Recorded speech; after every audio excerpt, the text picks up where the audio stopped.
Yooyi ashamaa akkam jirtu nagaaf jaalala waaqayyoo bakka jirtan hundatti isiniif haa baay'atu.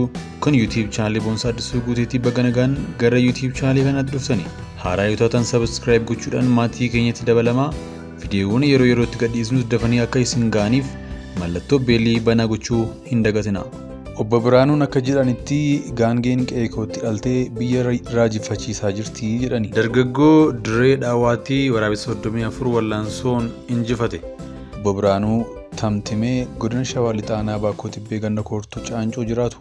Maatii isaanii nama 5 jiraachisuuf hojii qonnaa cinaatti madda galii dabaluu biraa yaadanii bara 2014 hojii gaarii jalqabuuf gaangee bitatani. Gaangeen kanaan waggaa tokko darbii keessaa ganda baadiyyaa kanaa fi Baakoo gidduu namaa fi meeshaa deddeebisanii jireenya waliin wallaansoo qabaa turani. Hojii gaarii kanaaf jalqabumaa gaangee kanan itti filadheef gaangeen lafa gaaras lafa dirrees humna waan qabduuf gaarii kanaa akka gaariitti harkistii jedheeni. Gaangee kanaa akka maleen kunuunsa. Bifti ishee yeroo hundaa cululuqtuudha jechuun attamiin akka gaangee tana filachuu dhaqan himu. Ji'a muraasaa asitti garuu mallattoolee gaangee irratti hin baramne arguu. Gaangeen tuni garaan ishee guddachaa deemee bifaanis tolaa dhuftee harmi ishee gurguddachuu jalqabe. Namootni ilaalanii na gaafachuu eegalan. Ani immoo maaltu beeka gaangeen tun dhaltee biyya raajeffachiistaa jedheetumanii deebisaafii ture jedhani. Obbo Biraanuun gaaffii namootaa fi bifa gaangeen isaanii kana ilaalanii gaangeen tun rimaa ta'uu shakkaniis hojii idilee irraa garuu boqonnaa hin kenneef ture. Akka lakkoofsa Itoophiyaa caamsaa 14 guyyaa hojii gaarii harkisuu kana ittiin hojjechaa tuman oolee gaafa caamsaa 15 bara 2015 naannoo sa'a 5:00 gaangeen kun ni dhalte. Taateen kunis raajii nutti ta'ee wanta akka dhageenyeef arginee hin beeknee dhaa jedhu. Gaangeen isaanii kun erga ilmoo dhaltee booda garuu amala kanaan dura hin qabne akka mul'isaa jirtus himani. Namaa fi beelada ofitti hin siqsitu. Alaalatti ofirraa hariitee ilmoo ishee kanaa kunuunsaa jirti. Amma ilmoon ishees burraaquu jalqabde jechuun jijjiirama amalaa irratti argan himu. Ta'ee haaraa qe'ee isaaniitti ta'e kana namoonni ollaa fi lafa fagoorraa dhufanii daawwachaa fi raajeffachaa akka jiranis ni himu. Gaangeen Obbo Biraanuun hojiif jedhanii bitan tunis dhaluudhaan seenaa raajii ta'ee qe'ee isaaniitti fiduutti akka gammadanii fi hojiin isaanii garuu akka jala dhaabbates himu. Qonnaan bulaan kun gaangeen kun dhaltee seenaa kana dura dhagahamee hin beekne qe'ee kiyyatti ta'uu baay'een gammade. Garuu maddi galii maatii keenyaa ittiin jiraachisnus qonna maddiitti humna isaaniitiin ture. Amma erga dhalteen booda hojicha dhaabeera jedhu Obbo Biraanuun gaaffii BBC waliin taasisaniin. Ilmoo gaangee haaraa qe'ee isaaniitti dhalatte kunis erga jabaatteen booda gara hojii idilee isaaniitti deebi'uuf akka yaadanii fi ammatti gaangee dhalte kanaa fi ilmoo kunuunsaa jiraachuus himani. Ammaan durallee darbee oduun gaangeen dhalte jedhu kan dhagahamuu ta'ullee ta'iin qe'ee Obbo Biraanuutti ta'e kun naannichatti mul'atee waan hin beekneef hawaasa kanaa ajab jechisiiseera jedhu. Kanaan dura biyya Moorookoo keessatti gaangeen dhaluun ishee hakiimota beeladaatiin mirkanaa'uu BBC'n bara 2002 keessa gabaasee ture. Ogeessi beeladootaa akka jedhanitti abbaan ilmoo dhalattee harree yoo ta'u haati ishee ammoo gaangee dhugaa turte. Taatee mudatee kunis waan saayinsii jedhu kan faallessedha jedhee ture. Gaangeen mataan ishee harree fi farda irraa kan dhalattu waan ta'eef uumamaan dhaluu akka hin dandeenye hima saayinsiin. Sababii uumamni jiinii gaangee dhala godhachuuf sababii hin dandeessineef jecha ni dhalti jedhamee hin eegamu yookaan gaangeen dhaluun waan barame miti. Dargaggoo Dirree Dhaawaatii waraabessa 34 wallaansoon injifate. Naannawaan Dirree Dhaawaa waraabessa baay'eetu jiraata. Barootaafis jireenya nagaa jiraataa turan. Namoota hin miidhan namoonnis isaan hin miidhan ture. Naannawaa magaalattii qofa osoo hin taane magaalattii keessallee waraabessi ni jiraata.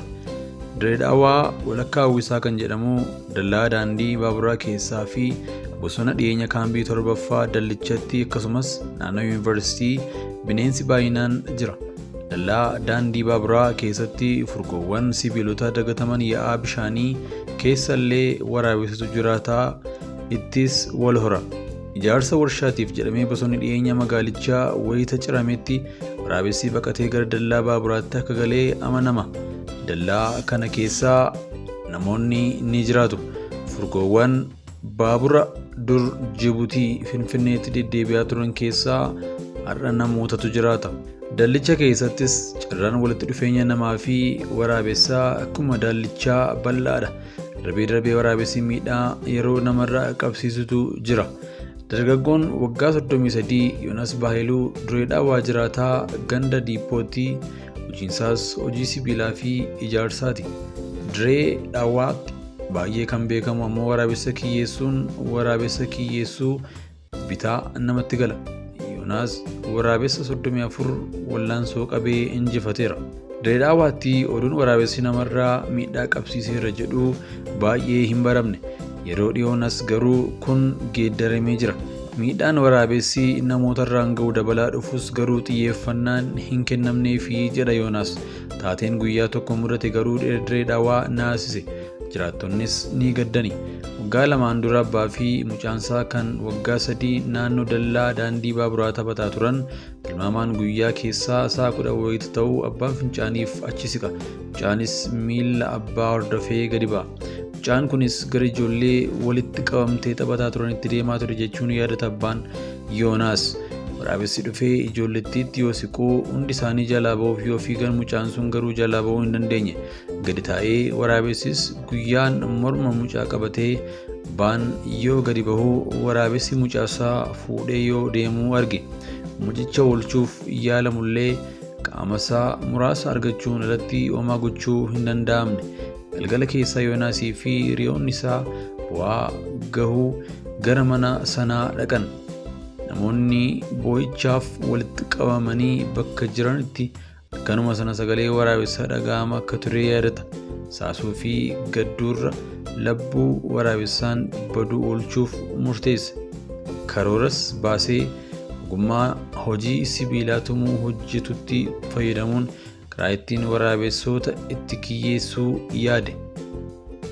Yoonaas waraabessoota qabuuf kiyyoo dagalee fi ol dheerinni meetira tokkoon ta'ee mukaa fi shiboorraa qopheesse. Kiyyoon sun tajaajila isaa yoo xumuree funyoon shiboo baajaajii qophaa'eefiira. Hojiin hafaa ammoo eeboodhaan raawwatama.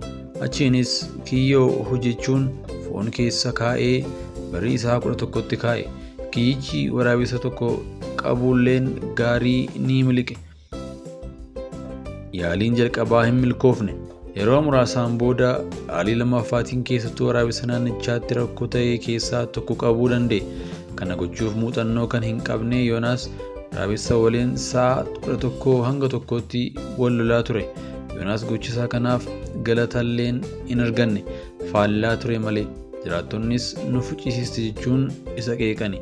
Hawaasni keenya waraabessi haaloo nama bahaa jedhanii sodaatu. Ana yoo miidhu baatee daa'ima koo yookaan fira koo dhihoo miidhuu mala yaada jedhutu jira. Kanaafuu waraabessi waan fedheef raawwatus akka balaa hin qaqqabsiifne gochuuf hin yaadamu jedha Yoonaas.